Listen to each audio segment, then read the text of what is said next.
a 14-year-old streetwise. In children's home together, my mum wasn't there, and because of my 3 younger brothers, all being younger than me, I kind of like looked after them that way, make sure that it was all right and everything. Any more fares, please? When they were 14, they gave them a free travel card to give them as kind of like an independent, so they'd get their own way to school instead of catching the coach. But Jason got this travel card and started travelling all over the place, and bunking off school and coming home and pretending he's been at school all day.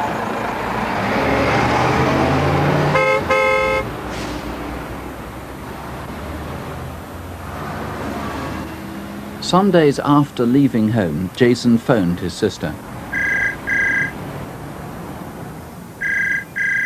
She wasn't in, but he spoke to her fiancé. Hello? Hello. Adam? Where are you? I'm staying with a friend from school and he's dead. Jason, where are you ringing from? I'm in South London. What's the number? I'm not saying. You coming home? Yeah. I'm thinking about it. I'll ring you tomorrow night and let you know. Right then. Bye. Bye for now.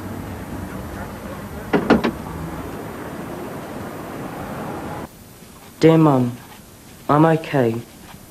I'm working with the fair at Southend, so don't worry. See you soon.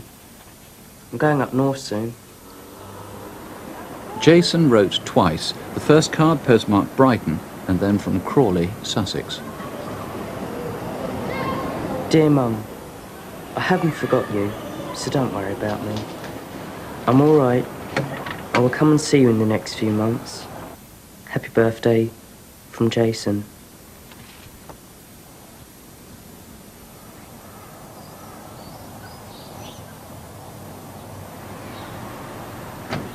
The adrenaline starts running the moment that you get the call and you're thinking ahead. Morning, sir. You're thinking more of what police action you intend to take rather than actually what is at the scene.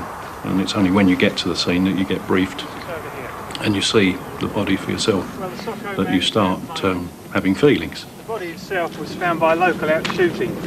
He's in a bit of a state, actually. Mind you, it's not surprising. It's not the sort of thing you'd be likely to come across. The boy's naked, and there's no sign of his clothes anywhere. Right. It's just over here, sir.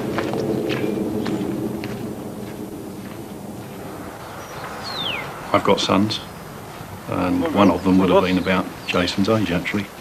And so you put yourself in to the place of the parents. And albeit at that time we didn't know who the boy was, who the parents were, but you get that same feeling as a parent, as a caring parent. Yeah, 5'5", yeah. Missing 2 teeth. Yep. Brown hair. And slim build. That sounds like that's our boy. Excuse me a moment, sir. We identified Jason fairly rapidly, I think, within 2 days. And the post-mortem was carried out on the evening of the day the body was found. And the cause of death was due to asphyxiation. But there was signs that the boy, over a period, had been repeatedly buggered.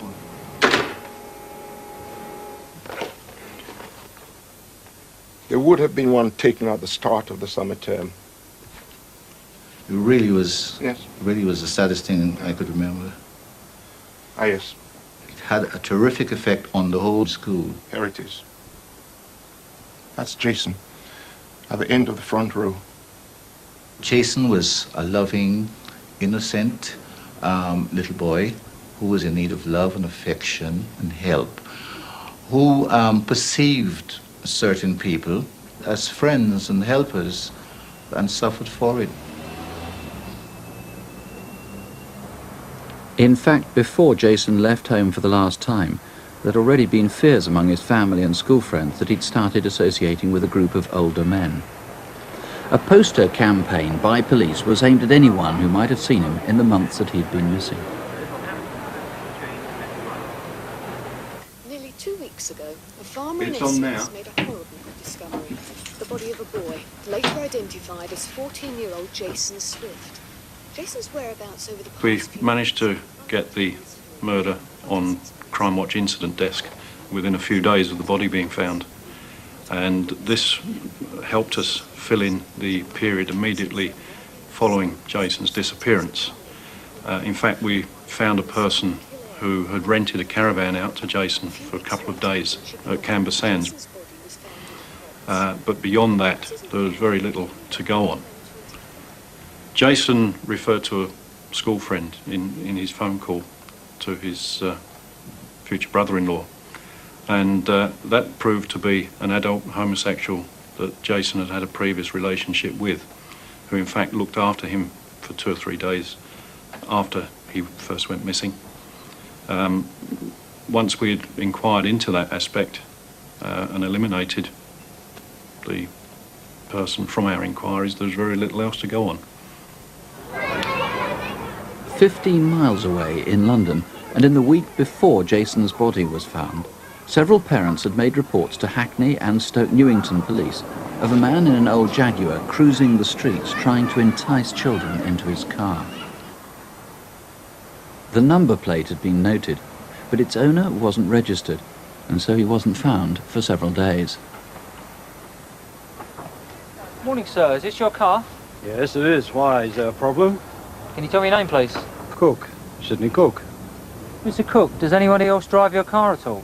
No. Why? I'd like you to come down to the police station.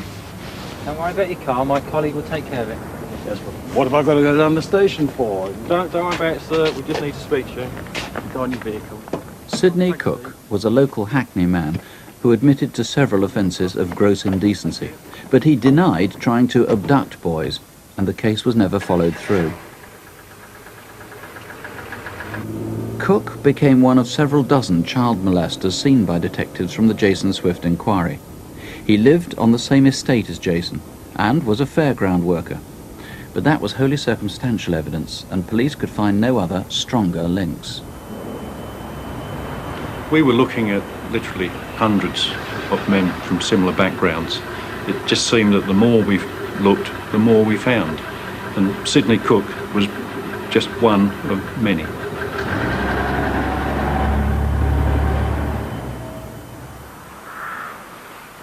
Just as Sidney Cook was being released in London, another murder hunt was getting underway. An hour ago, police in Essex announced that there is, in all probability, a second child killer on the loose. Pathologists have established that a body discovered in a shallow grave near Waltham Abbey is that of a boy aged between 7 and 9. He'd been dead for between 1 and 6 since its discovery yesterday because of the bad weather. Once skies cleared this morning, dozens of police moved in to begin a painstaking search of the farmland. The child's body was found by a farmer as he was walking along the edge of his field. 3 months earlier, on a Sunday afternoon in September 1985, 6-year-old Barry Lewis had gone out to play in the streets near his home in Walworth in South London. All right, I'll see you later. I'm going home now. Bye. He just seemed to disappear into thin air. Every indication that we could find seemed to point to the fact that he had been picked up by a passing motorist. The Barry Lewis Incident Office got in touch with us virtually immediately, really. There were common features, such as the closeness in distance between where the two bodies were found and the nature of the area. Both of these young boys died from asphyxiation. They were both found naked, in shallow graves. They were in the fetal position. Both bodies had been buried within 10 miles of each other. And quite clearly, a car must have been used to take them to those two different spots. Thank you. Well, as been said... What's more, it emerged that both boys had been drugged. There's two particular types, diazepam and temazepam. Both are sedative tranquilizer type drugs. It's not unusual that either of the two drugs can be prescribed together, but it would be very unusual, in fact, for children as young as we're dealing with, to prescribe those drugs by a doctor. Thank you. We were beginning to understand that the drugs were particularly used by paedophiles, and as the drugs had been found in each of the two bodies, we suspected that it was likely to be the same killer. The Metropolitan Police and Essex Constabulary joined forces. This was the first time a combined operation had been formed under a single commander. Lessons had been learned from the Yorkshire Ripper inquiry, where manual card index systems used by different forces had allowed Peter Sutcliffe's name to escape attention several times. On this occasion, every scrap of evidence would be put on one computer database. One of the first lines of inquiry was, had Jason been murdered by a homosexual pickup? Over Christmas, police met London's rent boys. The rent boy scene was a completely new scene to us. It's something we don't have in Essex, fortunately. We learnt a great deal very quickly about them. The young boys earning a living doing this as rent boys. It seemed to us the younger they were, the more they could charge, and they knew this.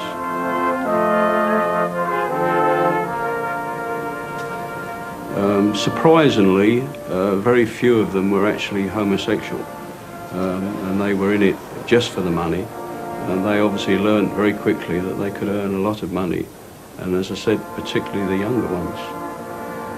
Although, of course, we all knew that these things went on and they existed, but the degree and the amount involved surprised us all. On reflection, it wasn't the right area to look for Jason. Jason, we learnt later, really was a lad who was a rent boy solely for the purpose of a free meal, a bed for the night, someone to show him a bit of care and affection, really. Not as a true professional in it for the money only. As is routine, we commissioned a second independent post-mortem to allow the boys' bodies to be released for burial. We chose Professor Austin Gresham because he often worked for the defence, so we knew his findings would be very difficult to challenge in any future court case. Professor Gresham's work produced an even greater sense of urgency and disquiet. He agreed with the findings of the first post-mortem that Barry Lewis had probably been sexually assaulted and then strangled. But he found that Jason had died while sexual acts were taking place. Well, I mean, all deaths of children are very emotive. You know, it's very difficult sometimes to keep your head and to be impartial when you're dealing with these cases. It is unusual to find child abuse that has proved fatal with evidence of sexual abuse. I should say that over the 40 years I've been working, I've only seen 2 cases of child abuse, where the child has died, of course, and there is evidence of sexual abuse as well. It is unusual. The findings took the inquiry into a totally different realm. We knew that Jason had been involved in homosexual activity previously, but what we didn't know was that he had been sexually abused immediately before his death. Basically, we were then looking for a very violent paedophile or a gang, a group of paedophiles. The prospect of a gang being involved had seemed improbable at first, but in the months after Jason's death, evidence from boys who'd been abused revealed that paedophile rings were more common than detectives had been aware. One ring, dubbed the Dirty Dozen, involved a man already known to the Jason Swift inquiry. Your surname? Cook. That with or without a name? With. Your first names? Sydney, Charles. And your occupation? Fairground worker. The ring included another man, Lenny Smith, who, like Cook, lived on the Kingsmead estate. Your age? Both Cook and Smith were questioned about Jason, but both exercised their right to silence, and the police got nowhere.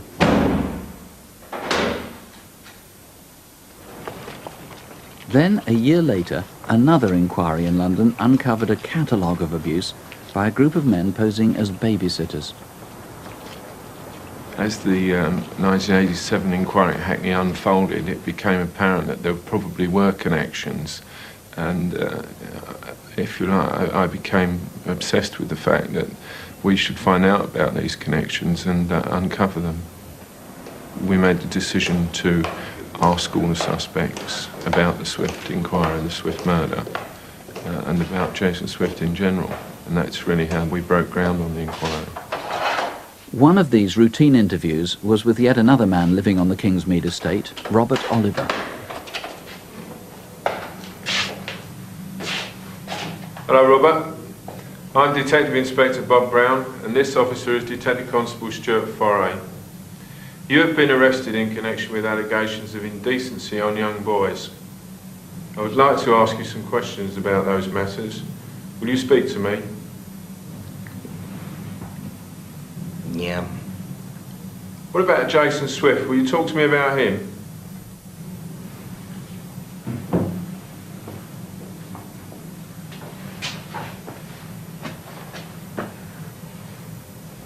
You know about Jason's death, don't you? Will you talk to me? I've been wanting to talk to somebody for a while. Do you want to talk to me here, or do you want to talk upstairs in my office? In the office. I suppose it was beyond our wildest dreams that somebody would actually confess to this, which is what in fact happened. So there is an element of surprise and almost elation at the fact that, and achievement, I suppose, on the part of the team who are involved. But there's no point in overreacting to that in terms of the suspect. He really shouldn't be aware of your emotions. Can you tell me how long ago it was you first met Jason Swift? 85, 86, something like that. Where was it you first met him? With Sidney Cook and Lenny Smith. What about the other times? Well, he used to come to the shoe shop. I've seen him in there. Which shoe shop? The shop I used to work in on Fridays. Jason used to come and ask the manager if he wanted any help doing things, locking up or something like that. He'd do anything just for a few bob. The Hackney shoe shop was well known to Oliver and to others as a pick-up point for rent boys. Robert Oliver was a pathetic individual. He'd had a particularly unfortunate upbringing. His mother used to send him to school dressed in girls' clothes, and I think the teachers, out of sheer frustration, used to buy clothing for him. Certainly by his mid-teens, he had what I would describe as a major identity crisis, and he'd ended up as a rent boy. He's really a lost cause, Robert Oliver, in many respects. Can you tell me more about Sid Cook and Lenny Smith? Well, I met Sid through Lenny. Introduced him as a friend from the estate, Kingsmead. Lenny I've known since he was in the West End as a rent boy. Do a lot of people know you on the Kingsmead? Detective Inspector Bob Brown managed to get Oliver to go on talking throughout the night. Over a period of nearly 6 hours, he told the detectives of his relationships with different men on the Kingsmead estate and their connection with Jason in the months between his disappearance and the time he'd been killed. How was it that you came to meet Jason Swift again in that November? Through Sid and Lenny. Do you know you were going to meet a rent boy? No. All Sid said to me was that he had someone to meet, that's all. Where did you first see Jason on that evening? Lee Bridge. Opposite the toilets, by the pubs. Sid said, everything all right? He said, yeah, he's fine. And Sid just turned into the car park and had trade with Jason. Through that night, Oliver admitted a minor part in the affair himself and said Jason was abused and strangled in the front seat of the Jaguar by Sidney Cook and Lenny Smith. By daybreak, the detectives were elated, but still unconvinced. I believe the account that Robert Oliver was there when the killing took place. What fussed me was whether or not it was strictly accurate. And I thought that maybe certain aspects of it may have been a figment of his perverted imagination. And maybe that he'd elaborated or made up certain aspects of the account. That's really why great importance was placed on trying to corroborate it. One of the first people to see was Oliver's roommate, Leslie Bailey. Morning, Les. Sorry to bother you. That's okay. I want to talk to you about Robert, but I've got a lot to ask you and it's going to take a long time. Will you come down the station with me? Yeah, no problem.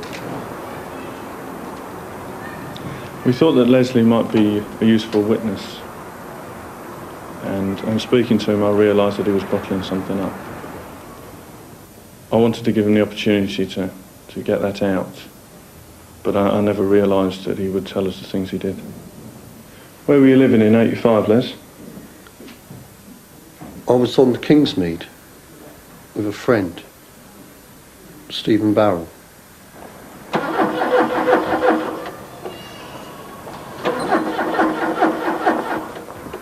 Stephen and me used to work on cars.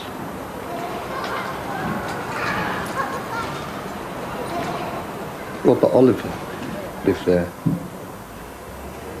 in a flat with a load of other men. Went up to Robert's flat to borrow a screwdriver.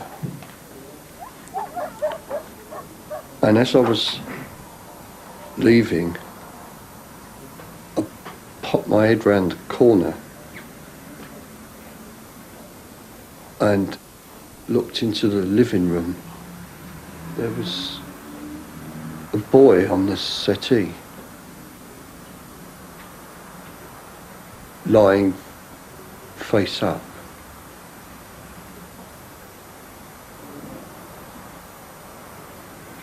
Wrapped in a grey blanket.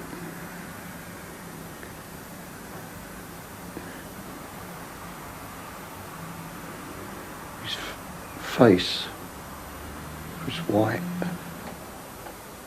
What's the matter with him? He's ill. I'm taking him to the hospital. Weren't you worried about the boy? I just thought he was ill. A little while later, Sid and Robert came down the stairs carrying a long, thin bundle.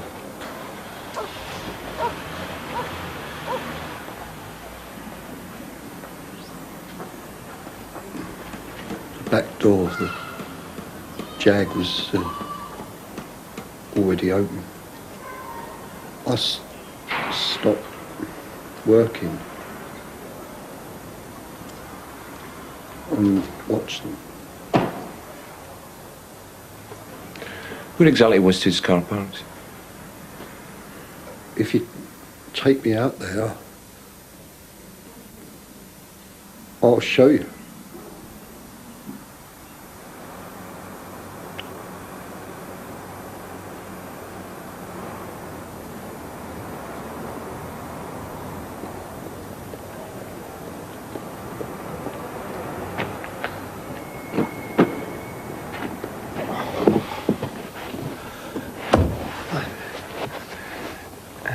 Les, it seems as if you're more involved than at first we thought.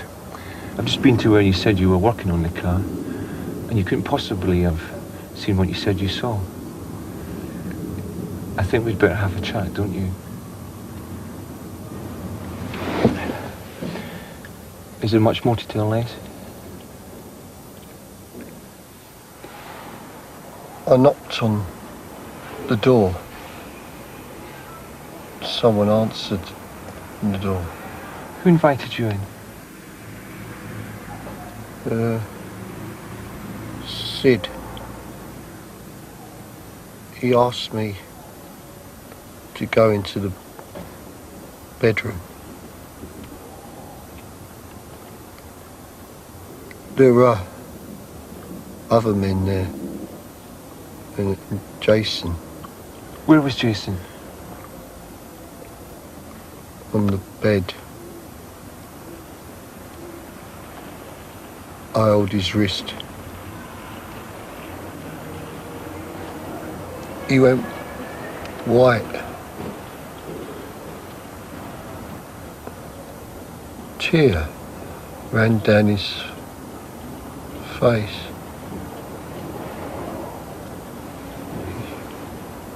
He went unconscious.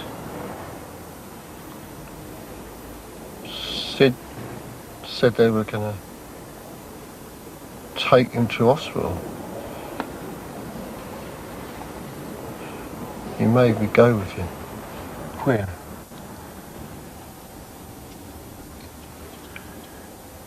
Ended up in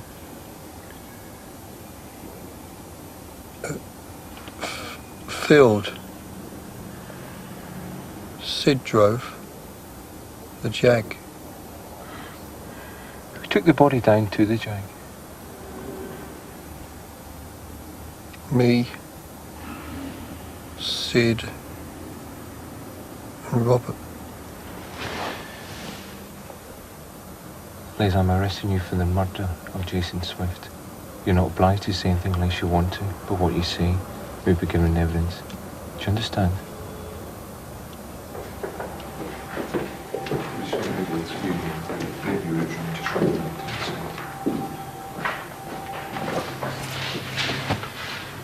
Right, Leslie, this gentleman over here behind you sitting is Captain Thompson. He's from the Salvation Army, and I've invited him to come along to this interview so that he can see and, if you like, make sure that the interview is conducted fairly. Leslie Bailey was an intellectual lightweight with a speech impediment. He'd had a poor education, and Defence Counsel could easily portray him as a malleable individual who was open to suggestion. And so keep an eye on my pen to make sure you're not going too quickly for me, all right? He chose not to have a solicitor, and this was a worrying factor, and neither did he want anybody else present. And in those circumstances, it was necessary to have some insurance for both him and I. And so, aware of the fact that in the court, it's easy for a police officer to be accused of ill treatment or lying, I chose to have a Salvation Army officer present who really could be accused of neither of those. Leslie, I want to go over what we discussed this morning in the car. First of all, who opened the door to you when you went to the flat? Sid. I had to be there for Leslie Bailey's interest, to make sure that he was treated fair, that there was no undue pressure, that there was no leading questions. The police made it quite clear to me that my bias was towards Leslie Bailey and his interests, and for that purpose I sat in on the interview. Jace, had you seen these blokes before? It was quite traumatic. First of all, I wasn't quite certain what I was going into, and having listened to all the details of what had happened, I came away with a turmoil, terrible turmoil in my thinking over what I'd sat and listened to. I had to read his statement back to him, which was 47 pages long, and in the statement used words that I wouldn't normally use. So it really left quite a mark on me for quite a long time. I remember when I got home thinking, I won't do this again. I really don't want to be part of this. That's what we've been waiting for, isn't it? That's very good. Yeah, anyway, all cheers, Governor. Of course, we would have all liked it to have been an Essex breakthrough, but having said that, the whole inquiry was centred within the Metropolitan Police District, so if anyone was going to crack it, it was going to be those. Well, cheers. Cheers. All the best. Cheers. Cheers. I had become convinced that the Jason Swift case would go undetected. This had been, in fact, the most expensive investigation Essex had ever run, and as always, there were financial considerations. It was more than a year and a half since Jason's body was found, and by now we'd wound the inquiry down to just 3 or 4 officers, and only 7 lines of inquiry left to follow up. 2 of those loose ends, of course, were Sidney Cook and Lenny Smith. For over 18 months had been no evidence against them, but now that both men had been implicated by Oliver and Bailey, Essex police had good reason to talk to them again.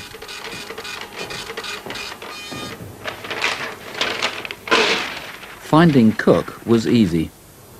He was in Brixton, doing 2 years for his part in an earlier paedophile case, the so-called Dirty Dozen. How long did you live on the Kingsmead estate? Since the 5th of September. So let's say from September till February sometime. Sidney Cook is speaking into the microphone. So let's say September, October, November, December. January, February, 7. 6 months. 7. 6 months. And in that period of time, you're absolutely sure you didn't visit anybody else on the estate? Absolutely sure. Absolutely positive. Bloody impossible. Absolutely sure. Why would I want to visit? Of all of them, Cook was the most difficult to interview. He was a very awkward person. He enjoyed being the centre of attraction. He would do various things to make himself the centre, from whining and whinging, trying to manipulate the interview and endeavouring to control it. The previous time I interviewed Sidney Cook, some 9 months earlier, he had effectively ended the interview by storming out of the interview room in a fit of temper. On this occasion, when we were talking to him, he would talk to us until we got close to the subject of Jason, and then he would try and turn the interview around, talk about anything other than Jason and his death. It seemed we were getting nowhere at that time. Have you got any complaints, Sidney? No. Is there anything else you wish to say? No. Are you sure? Yes. Well, it's 7 o'clock and I now propose to have the tape stopped.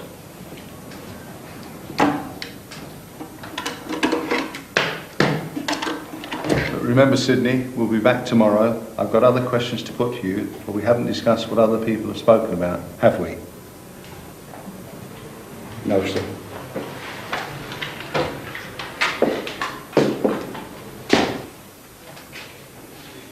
It wasn't meant to happen. It wasn't meant to be like that. It was an accident. It was an accident. Things just went too far, that's all. What happened? Somebody grabbed him, drugged him, used him. Well, for the first time, he had admitted that he was actually there at the time of Jason's death. But again, he was endeavouring to manipulate the situation because he made this admission after the tape was switched off. So, although it was a partial admission, he was still thinking all the time, trying to trick us.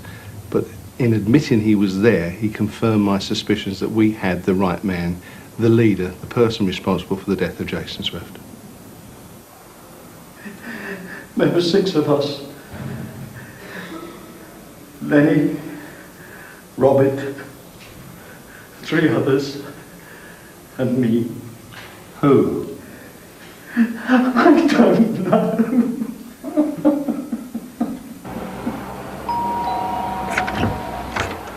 Good morning, Stephen Barrell. Yeah? I'm DC Carr from the Essex Police. This is my colleague PC Ostick from the Metropolitan Police. I'm arresting you on suspicion of being involved in the murder of a boy called Jason Swift in November 1985. You do not What was your part in all of this, Sidney? They asked me if I wanted to. They asked you if you wanted what? You know! I'm Detective Constable Foster from Essex Police. You are being arrested on suspicion of the murder of Jason Swift. We have reason to believe... You do not have to say anything unless you wish to do so. You were but what you involved say in the may murder be given of in Jason evidence. Swift. Do you understand? Shouldn't have ended like this. How do you know, Sidney, if you weren't there? Just answer the question. You're obviously getting upset. You clearly know more about this than you've told us so far.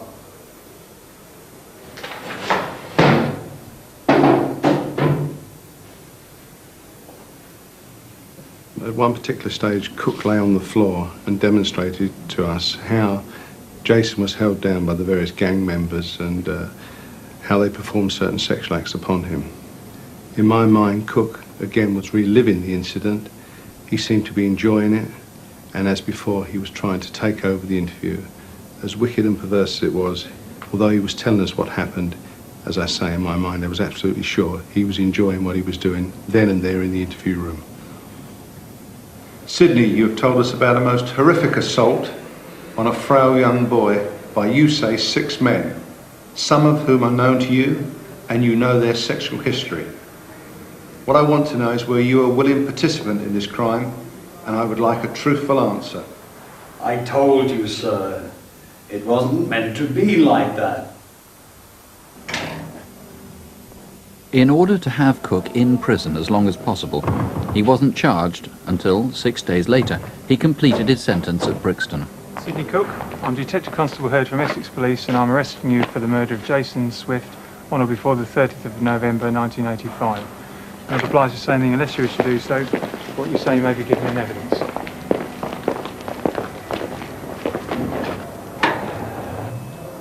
Lenny Smith was also doing time for earlier paedophile offences, and he was met on his release from Wandsworth Jail. I think you remember us. I'm arresting you for the murder of Jason Swift on or before the 3rd of November 1985. You're not obliged to say anything unless you wish to do so, but what you say may be given in evidence. In fact, Lenny Smith never went to trial for Jason's murder. His lawyers argued there was no evidence against him except the words of other paedophiles, people who were plainly unreliable.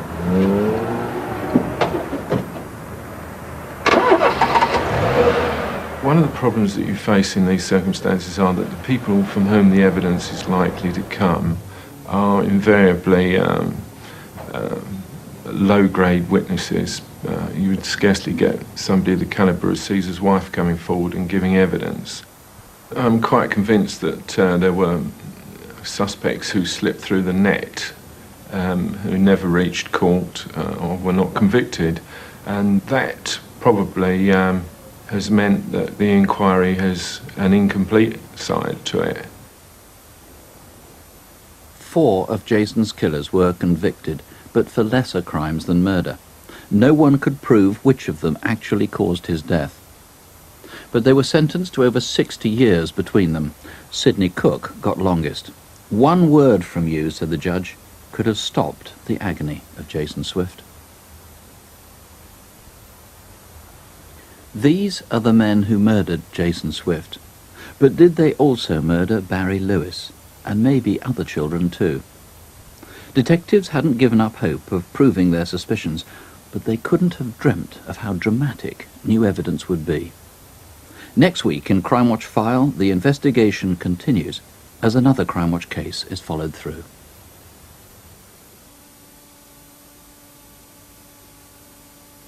Officers who have, which some viewers will find distressing.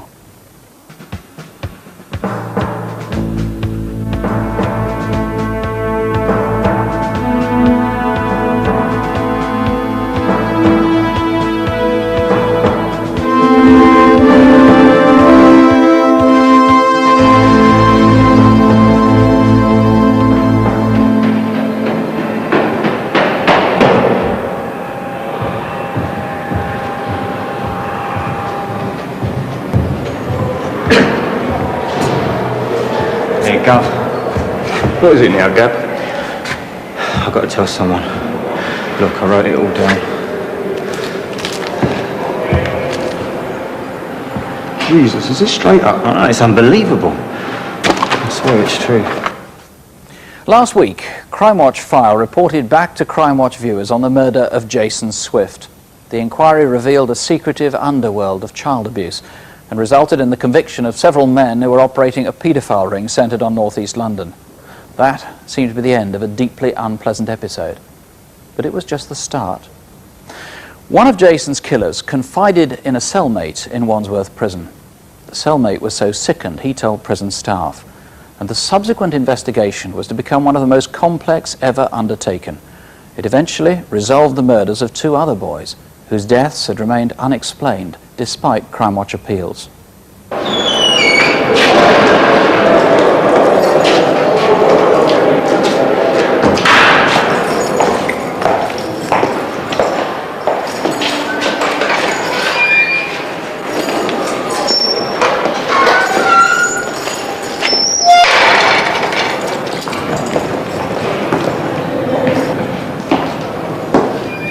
A dog collar seemed the easiest disguise for a detective who had to be discreet.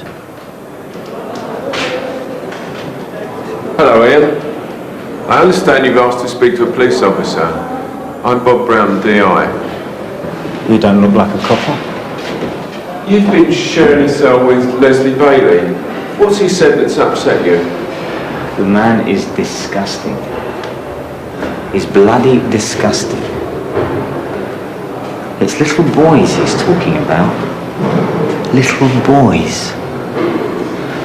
If he's done a quarter of what he says, he should be banged up forever. Here. I'll blow your head off. I've written it all down. Everything he says, word for word. He was giving graphic detail of murders of children, burial sites, times, places. All of this came as a complete revelation. I was shocked to see the accuracy of it. In fact, 2 of the names on the front page of Gabb's notebook were tragically familiar to the police. 4 years earlier, in September 1985, 6-year-old Barry Lewis had disappeared while playing near his home in South London. His remains were later found in a field near Ongar in Essex. About the same time, the body of a 14-year-old, Jason Swift, had been found not far away. For a time, the 2 murders had been linked, but while Jason's killing had been solved, Barry's death was still a disturbing mystery. Inspector Bob Brown had been instrumental in catching Jason's killers. It was one of that gang who'd been blabbing to his cellmate and whose stories, recorded in a prison-issue notebook, Bob Brown now took home with him. That notebook was, as Gabb had said, explosive. It listed victims and names of paedophiles, and several of those names were familiar to Inspector Brown through the Jason Swift investigation. Leslie Bailey, although you helped dispose of the boy's body, you came, I think, nearer than the others to telling the truth, and you get credit for that. On the counts of which you have been convicted, you must go to prison for 15 years. Robert Oliver, now I think it unlikely that on your own you would have used violence towards Jason Swift. However, you played your part, and the sentence must be long. You must serve 15 years. Stephen Barrow, alone of the defendants, you have no previous convictions for sexual offences. You must serve 13.5 years. Sidney Cook, you bear the greatest responsibility for the events surrounding the death of Jason Swift. Of that I have no doubt. A word from you and the cruelty to the boy would have ceased. What you did was utterly terrible. You must go to prison for 19 years. There were a number of child murders of national importance which had featured in the inquiry, and we were keen to look into in greater detail. We were looking for opportunities to expand the investigation, and of course when Gabb came on the scene and the information that he supplied presented us with the perfect opportunity to do this.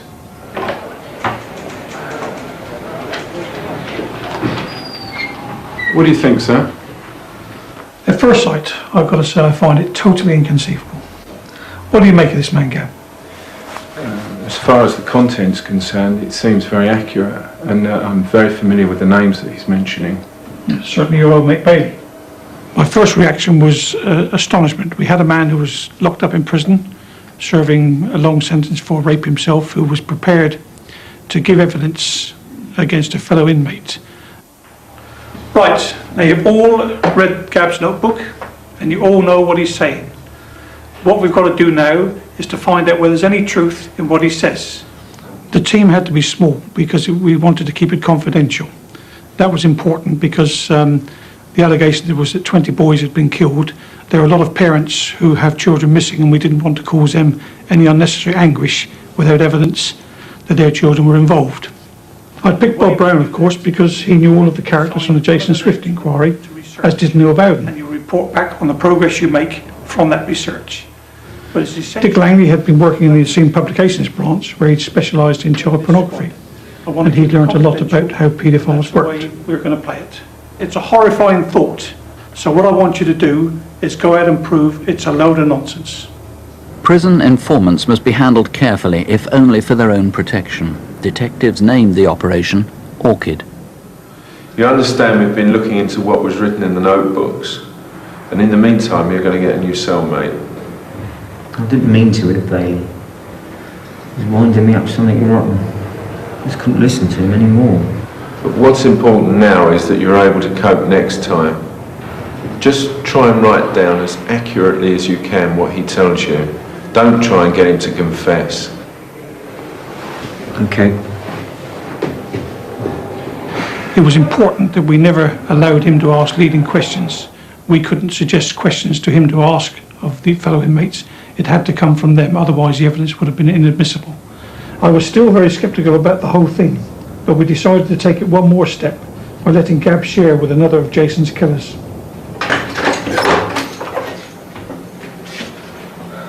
Hello, I'm Robert Cook. I'm your new cellmate. Thought I was getting a geezer called Oliver. Oh, no, not anymore. I changed my name in honour of my dear and close friend, Sidney Cook. We're going to live together when this is all over. There are things I could tell you about dear Sidney. The things he used to get up to. Bob, this guy never stops talking, which is great in many respects, but as you so rightly warn me, he is apt to exaggerate. Fortunately, it's quite easy to tell when he's doing this because the exaggerations are really quite fantastic and quite unbelievable. Jason Swift, remember Jason Swift? It's not easy to stop him once he gets started, is it? He is totally selfish. He just doesn't have a thought for anyone else. Like Bailey, he doesn't show any concern over the death of Jason Swift. Unlike Bailey, he manages to pull faces and appear to be putting some form of effort into expressing himself.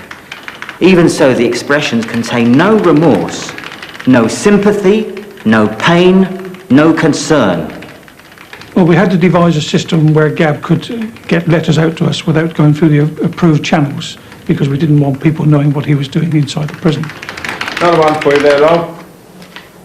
Thank you.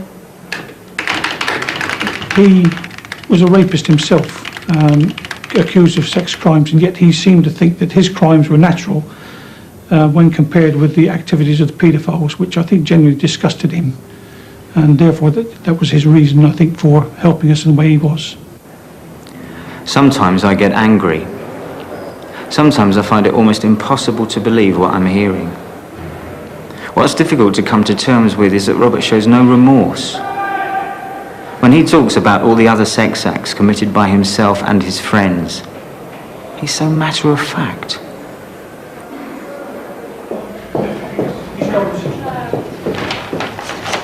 For you. There you go, Dick. Oh, cheers, thank you.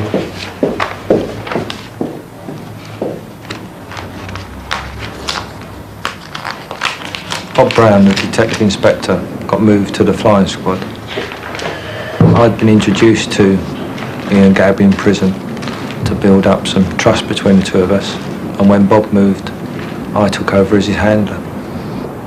Gab was very difficult to deal with. He was quite intelligent, very eager to please, but he found the whole thing very frustrating, particularly if I tended to not go near him for a few weeks. He would think that we weren't actually doing anything. Another one from Wandsworth, Dick? Yes, Gav. I think he's getting a bit upset. I don't need hype and I don't need to be patronised. This work I'm doing, and believe me, it is work, I am doing for free because I want to see this scum brought to justice. And I want a judge who, at the end of the day, is not scared to sentence the criminals to a proper long term in prison. The only reward I will get will be this.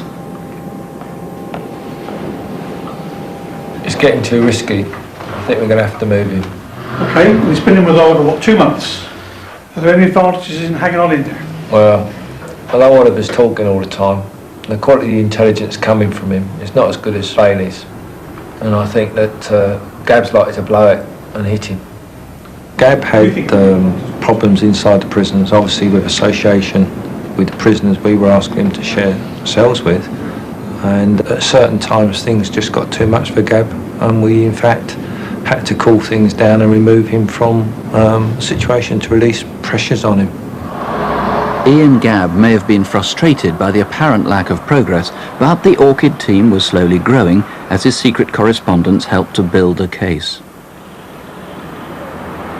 Each piece of information had to be checked out, and every known paedophile in London had to be reviewed.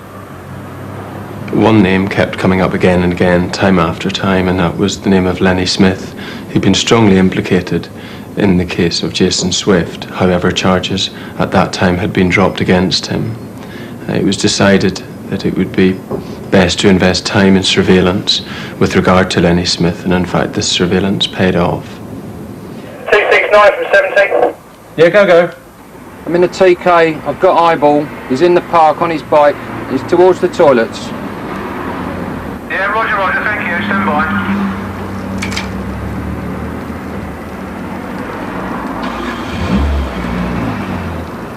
All units from 269, I've got an OP and I can see the target coming towards me now, stand by. All units from 269, I've got the target in the toilets. Where are you, 290, over? 50 yards to your left, OP. Where are you, 291? On the bench, over. OP from 290, do you want us to go in, over? But stand by, we think there's a child in there. Yeah, go now, go.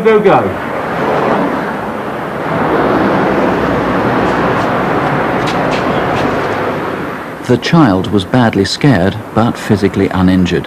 Even so, Lenny Smith was convicted of indecent assault and was given a 3-year sentence. Meanwhile, inside Wandsworth Prison, Ian Gabb was still prepared to help in any way he could. 6 weeks since he'd been moved from Robert Oliver's cell, the Orchid team decided to play for the highest stakes of all.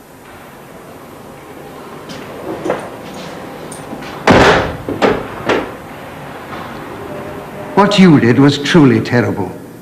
You were the dominant influence. One word from you could have stopped the agony of Jason Swift.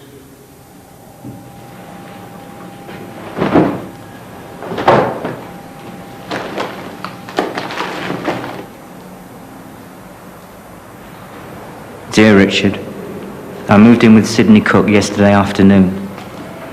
Please, God, don't ever let this man walk our streets again.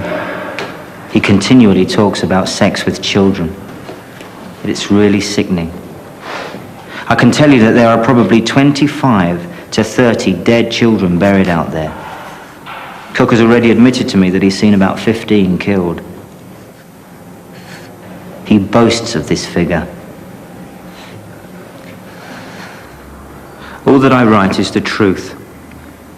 The only part that is missing is the creeping feeling of evil I get while listening to Cook tell me of these events. I cannot relate the fear I feel for children everywhere, that I feel while this man Cook laughs and squeals in delight as he tells me of the things he has done and the things he intends to do in the future. I have just about had it. I'm getting annoyed, and if I stay any longer, I might do him an injury. Get me out, quick. When Gabe shared a cell with Cook, he only lasted a few days. I don't actually think anyone could have lasted longer than that, because Cook was talking about the murder of a number of kids, a number of horrendous offences against children, and I think it just got too much for Gabe. Ian Gabb's role in Operation Orchid was now over, but he'd set in train what would become a huge inquiry. It was very difficult to understand Gabb's motivation because he was not promised anything in return for the information he was giving us. He didn't discuss a reduction in sentence or special privileges whilst in prison. He just wanted to help us to clear up the crimes that he was hearing about. At one stage, Gabb even volunteered to remain in prison beyond his term of imprisonment, which seems a strange thing to do. But I think he was genuine in his motivation to get to the truth and provide evidence against the paedophiles. The evidence supplied by Gabb was remarkable in its precision. It included a series of maps drawn by Leslie Bailey and purporting to show where the bodies of several of his victims had been buried. The time for secrecy was over. One of the maps that Bailey drew for us looked very promising, and we decided that we'd excavate one of the sites. But unfortunately, once it did become public, because we were looking for a missing boy, it became public in a big way, and it became quite a big media event, which made it very difficult for us, who were trying to professionally dig up a plot of land. The time for secrecy was over. One of the maps that Bailey drew for us looked very promising, and we decided that we'd excavate one of the sites. But unfortunately, once it did become public, because we were looking for a missing boy, it became public in a big way, and it became quite a big media event, which made it very difficult for us, who were trying to professionally dig up a plot of land in Stoke Newington. Nothing was found, but now public interest had been alerted.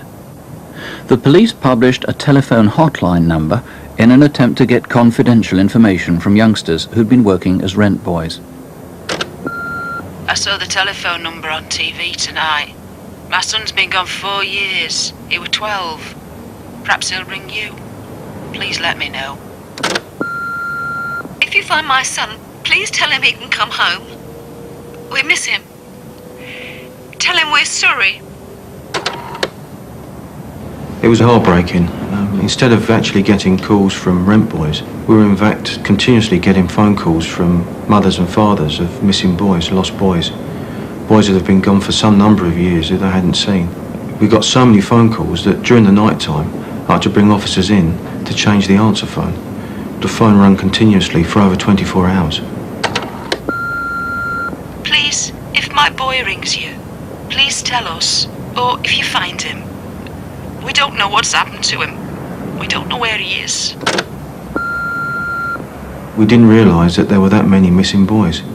And you're looking at children here, aged from 11, 12 upwards. And some have been missing for a long time. And the parents saw us, naturally enough, as a means of trying to find out where their children were. The phone calls were distressing, but they were distracting from the inquiry. Instead, the Orchid team now focused on a single issue: what had happened to Barry Lewis. His was the first name in the Wandsworth prison notebook, and there was a wealth of clues from earlier inquiries. Run VTN. Found soon after they went missing, and arrests were made. file. But there was no trace of the fourth child, Slide file. 6-year-old Barry Lewis from South London. 2, ready to zoom in. 4.5 years earlier, Crime Watch UK had reconstructed Barry's last known movements. After the child had disappeared, several witnesses saw a white man with a small black boy in the Waltham Abbey area, east of London. Yeah, within mile. Seeing the boy and the petrol can, a local man on his way home stopped to help. The driver took them back. It was always thought that the boy must be Barry, and that the man must be his killer. But we had never been able to prove it, or to discover exactly what had happened between the time the pair were dropped off at the car and the time Barry's body was buried. Bailey's map put him squarely in the frame, and we decided it was time to talk to him directly. Is this the boy you're talking about? Yeah, that's him. I was working on a car outside Ashmead House, and one or two of them, I think, came up to me and said there was a boy upstairs in the flat. In previous interviews, Leslie Bailey had denied all knowledge of Barry Lewis. Now, 5 years after Barry's murder, and after many hours of questioning, he slowly opened up. Where did Barry die? In the car. Why did you do it, Les? Woke up. Started to cry.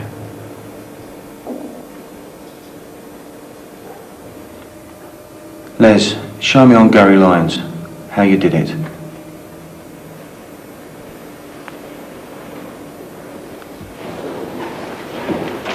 Well, he had very cold, clammy, sweaty hands, and he placed both of them on my face and pressed into my skull.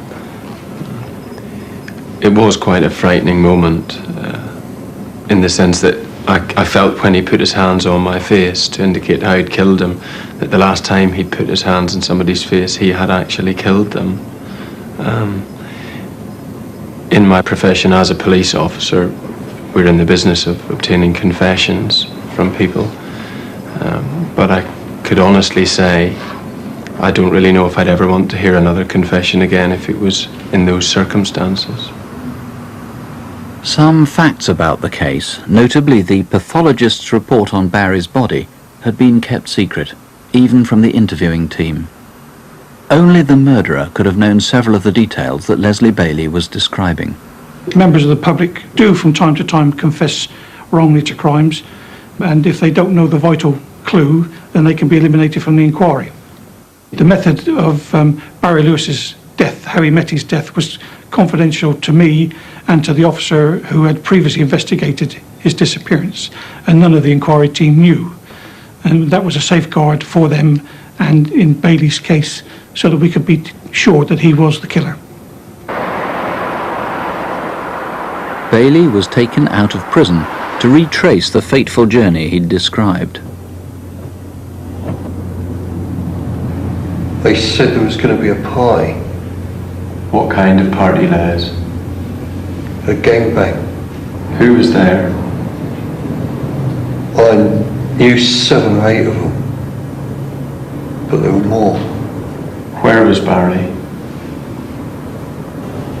In one of the bedrooms. How did he get to the flat? One of the gang brought him. He held his hand, gave him sweets and that. Was he drugged? Someone gave him a big round thing. Like a sweet. Was he crying? He wanted to go home, yeah. Leslie Bailey said that after 6-year-old Barry had been left for dead, he had been ordered by other members of the gang to dispose of the body. It's changed. Pumps, different colour. Is there anything else we should be looking out for from here, Liz? There's a cottage where the lane starts.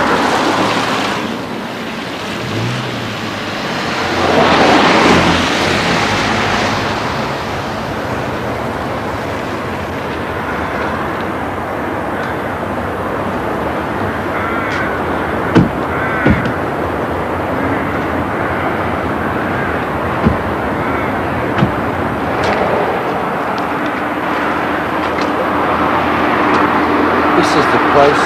Are you sure?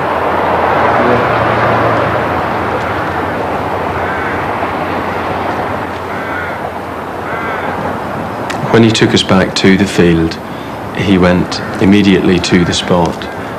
We were all quite amazed, because taking into account the great storms of that winter, a large portion of the scenery had been totally changed from the last time he was there. So really, when he got there and went straight to the spot, it really confirmed it in all our minds that he was telling the truth. Leslie Bailey, you are charged with the murder of Barry Lewis on or before the 7th of December 1985 within the jurisdiction of the Central Criminal Court, the Old Bailey. Since going public, it had been a deliberate policy not to correct exaggerated stories which appeared in the press. We knew the gang would be reading the papers avidly, especially the tabloids. We wanted the message to get through to them that we're after them. Yeah, that's excellent. Thanks very much. One day, one day. That's Wandsworth. It all went smoothly last night. Cook safely tucked up in Albany. And Oliver's been taken to Dartmoor, and he's none too happy about it by all accounts. And Bailey's as we discussed? As we discussed. Ready and waiting. We were dealing with this afternoon. Great. Lovely. The strategy was to cause them maximum disruption while they're inside prison. We wanted them to be going to bed of an evening, not knowing what was going to happen to them in the morning. It very much was a question of feeding them snippets of information, either through the press or through friends that visit them, letting them know that we were actually looking at them. And whereas they've been serving their sentence quite happily, eating their breakfast, having their tea, living their life, all of a sudden, out of nowhere, they realised that there was a special squad actually looking at them and looking at what we believed they'd done to other children. My aim was to see if one of them, perhaps, realising that the police were looking at them, would actually admit the truth about some of the other murders. Are you feeling all right, Les? It's going to be another day like yesterday, okay? We know you've been talking about the boy, Mark Tilsley, and we think it's about time we follow that up now, okay? That's who we're going to talk about today. It's a photograph of Mark Tilsley. Do you recognise him? Mark Tilsley had disappeared 6 years earlier in 1984 when he was 7. He'd been visiting a fair near his home in Wokingham in Berkshire. Mark was a lively young lad. Mark used the town as his playground and riding his bike around the town, getting in everybody's way. Everybody in the town knew him. I'd known him since he was born because his mother used to work at the police station as a cleaner. I was part of the family as far as I was concerned. And I felt the same where Mark was concerned. Mark's failure to come home from the fair led to a massive police search. His bike was found, but nothing else. Do you recognise this, Leslie? It's a map you drew in Wandsworth. You told your cellmate it showed where Mark Tilsley had been killed, in Wokingham. You remember Mark, don't you? And you also wrote a letter about him. Well, you didn't write it. You got your cellmate to write it, because you don't write too well, do you, Les? I'll remind you a bit of what it says. I have been questioned about Mark. Do you remember 1984 at a fair, your mate Oddbod? What can you tell me about Mark, Leslie?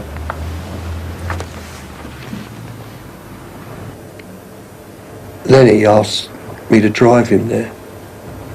Drive him where, Les? Wokingham. The fair. He said there would be a party later. And what did you understand by that, Les? I thought he meant blokes. What, all blokes together? Yeah. Leslie Bailey had a mild learning disability, which in his case meant limited understanding. And he had a right in law to, when being interviewed, to have present a person fulfilling the role of appropriate adult to protect his rights. And I fulfilled that role during all the time that he was being interviewed. The time is 11:50 AM. I'm going to turn the tape off. You ladies okay? Fine. Are you okay? He had limited understanding. So, say, for example, one was saying, on such and such a date, where were you doing X and Y? And this would mean absolutely nothing to him. And often you had to put the question in a different way. For example, say it was it summer or autumn? Were there leaves on the trees? Or was the sun shining? Was it wet or cold? Or what time of day was it? Was it in the morning? Was it beginning to get dark? He had his own moral code, but it was different to ours. It was a different one. He had been abused as a child, and he'd had abusing relationships, so it was a very different view to ours. I sat on my motor waiting for Lenny.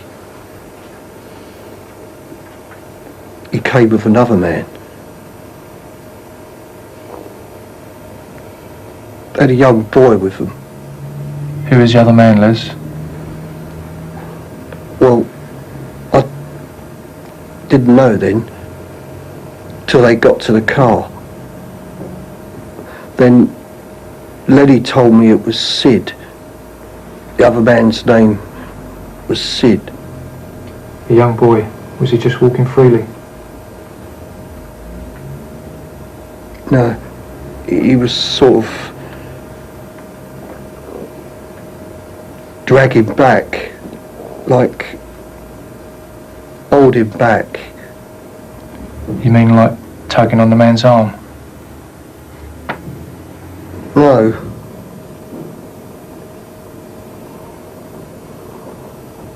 He was trying.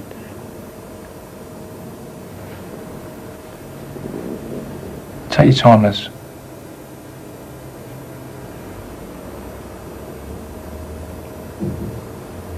Trying sort of to get free. You had to detach yourself from what he was actually saying and try and be professional about the whole thing, because I know if I'd actually really started to think deeply about what he was saying, it would have been very distressful.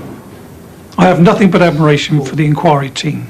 They spent day after day, hour after hour, week after week, sitting closeted with people who were relating horrendous details of what they'd done to young children. Most of them are adult, experienced police officers who could deal with the stress and the problems that they encountered. For example, Dick Langley would take himself off fishing, and I couldn't help him with that because I'm not a fisherman, but you could go and have a drink with them after work, just settle down, talk to them, and generally pat them on the back, tell them how well they'd done, and hope that they'd calm down sufficiently to go home and deal with their family lives. Once more, Bailey was taken out of prison, this time to Wokingham, to check the accuracy of his recollections against locations he'd described, and to try to retrace Mark's last hours. On the day that we went back to Wokingham, I was convinced that we were being followed.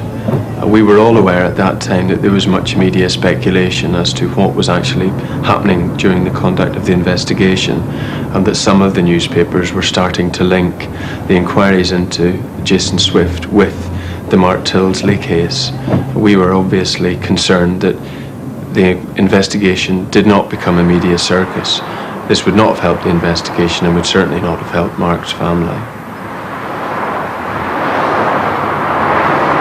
When Leslie first came back to Wokingham, I felt that although the Met lads had done a wonderful job, this was my case. This is the one I've been on since the day the lad went missing. And I felt very emotional about it and him being there. And wondering if when I first saw him, if that was our link to telling us what had happened to Mark. Have you remembered the name yet, Leslie?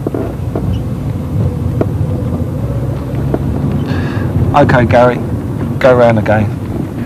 Leslie was fairly certain when he first came back to Wokingham as to where he'd parked his car. But of course, there was a difficulty in that the fairground that was being dug up for a municipal swimming pool. And we were driving around in circles until he recognised one road. There. It's that E road just down there.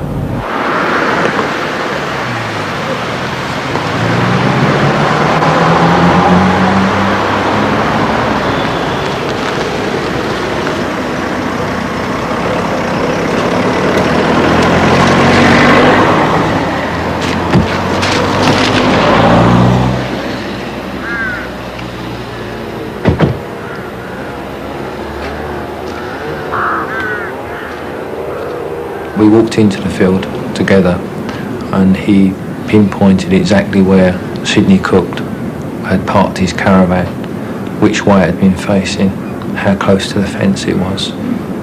It was an experience that really just made the hairs on the back of your neck stand up.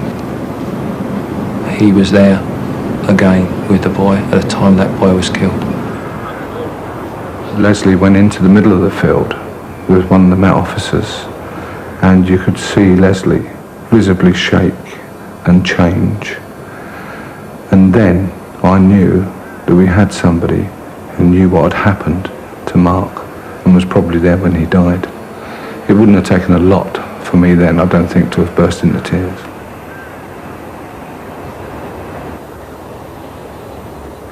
What I'd like you now to look at is a reconstruction of Mark's disappearance that went out on the television in 1985. It was about this time last year that the papers were headlining the disappearance of Mark Tilsley, 10 miles from Reading in Berkshire. The Crime Watch reconstruction in 1985 had had a huge response, but little concrete evidence had emerged.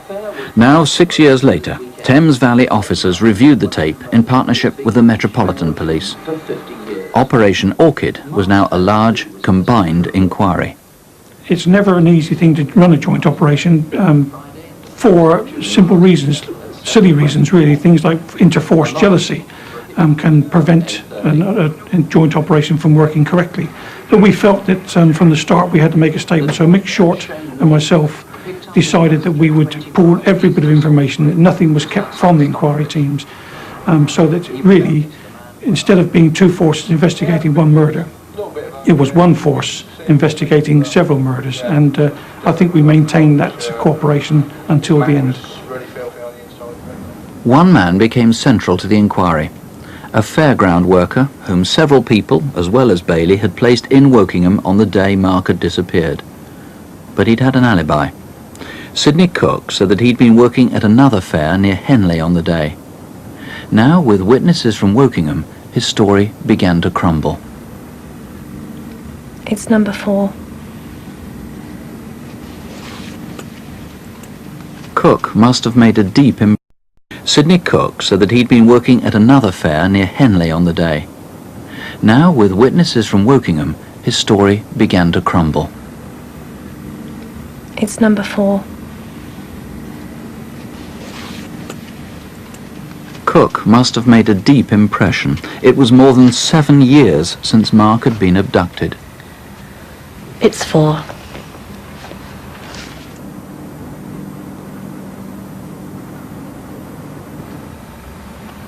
Number 4.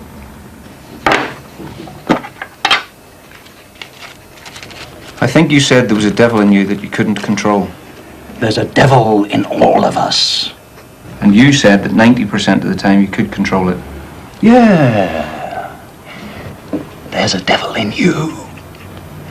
And there's a devil in him. And there's a devil in him. There's a devil in each and every one of us. So are you saying that it's this 10% of the time when you can't control the devil that you have these fantasies about the young boys? Yes, well, it's a stupid thing. I should have been firmer with my thoughts, with my fantasies. I presume that is what you're trying to say?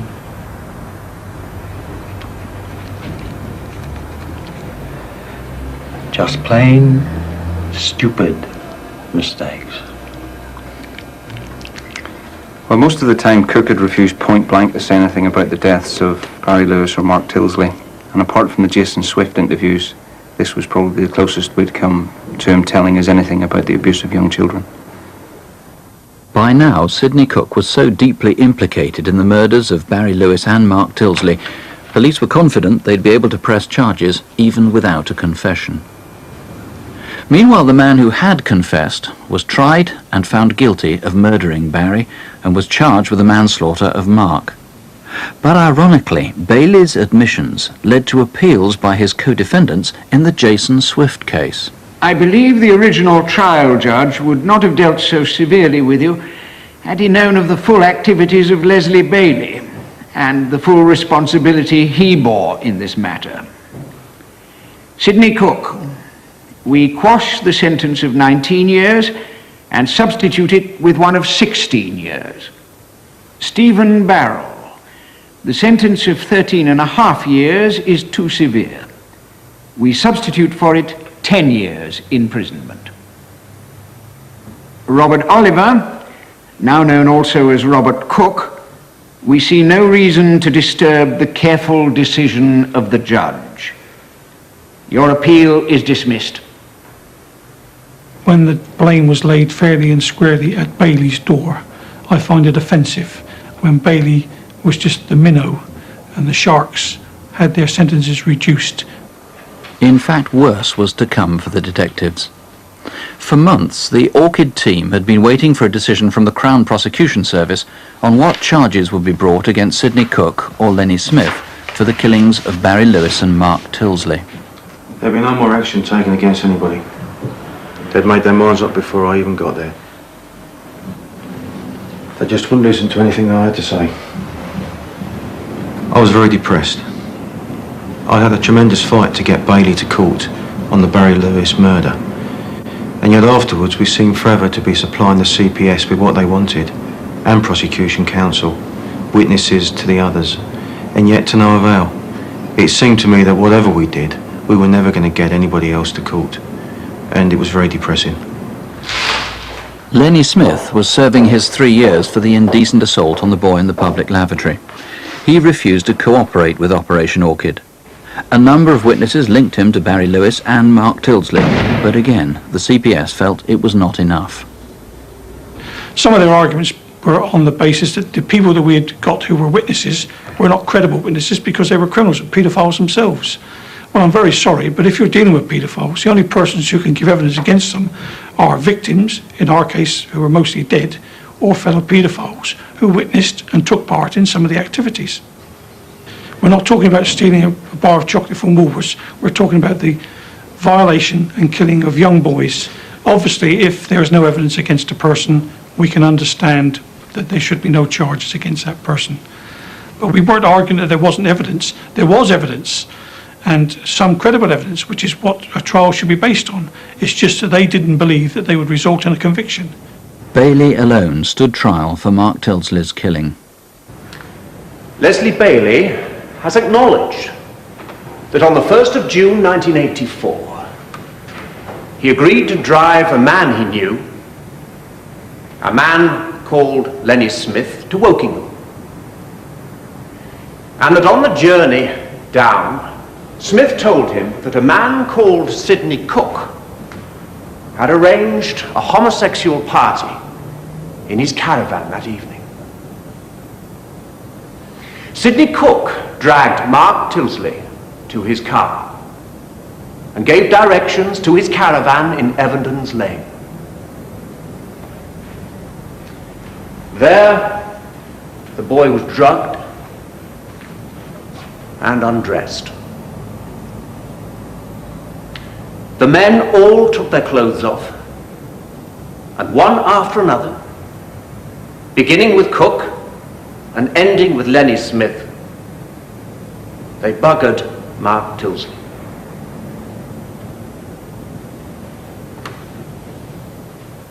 It is highly unusual for the prosecution to name so explicitly men who have not been charged. It was the closest the Crown would come to putting the others in the dock. Equally unusual, Leslie Bailey instructed his own defence barrister to seek the maximum sentence possible. I have come to understand my client, and he would like very much to be able to shed some light on the mystery of where Mark's body is, but he can't. The significant fact in dealing with the killings of these three boys is that the man you have to sentence is the only one who has sought to clear the air. The others have always remained silent. My client is surprised and disappointed that he's here in the dock on his own today and that Smith and Cook are not here with him. He does not understand why this should be so. This has been the most tragic case I can imagine. The distress of the parents is enormous. Leslie Bailey was sentenced to life to run concurrently with prison terms he was already serving. All the officers in the case received a judge's commendation for pursuing an honourable and sustained investigation. But that was small compensation for what detectives acknowledged in public was unfinished business. One of the main aims we set out at the beginning of the inquiry was to find the body of Mark. We failed, and I feel I failed the family.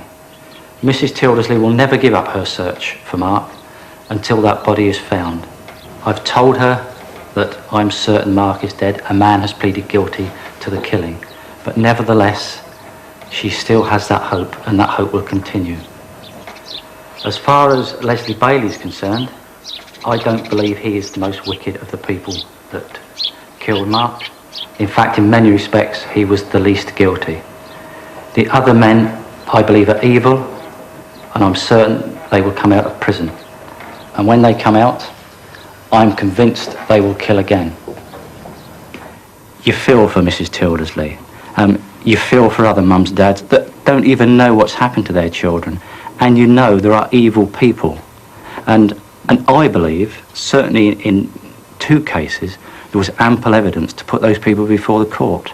Young boys were being carried out of flats on the Kingsmead estate in Hackney without anybody apparently noticing or phoning the police or in any way caring about what had occurred. It's a very worrying situation.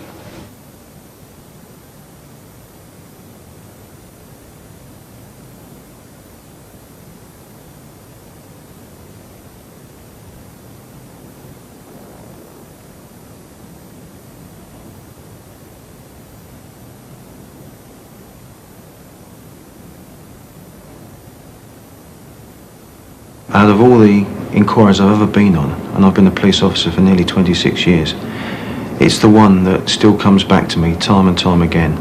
And I find that at a quiet moment in the day, I'll be thinking about something to do with these boys and the charges that were never brought.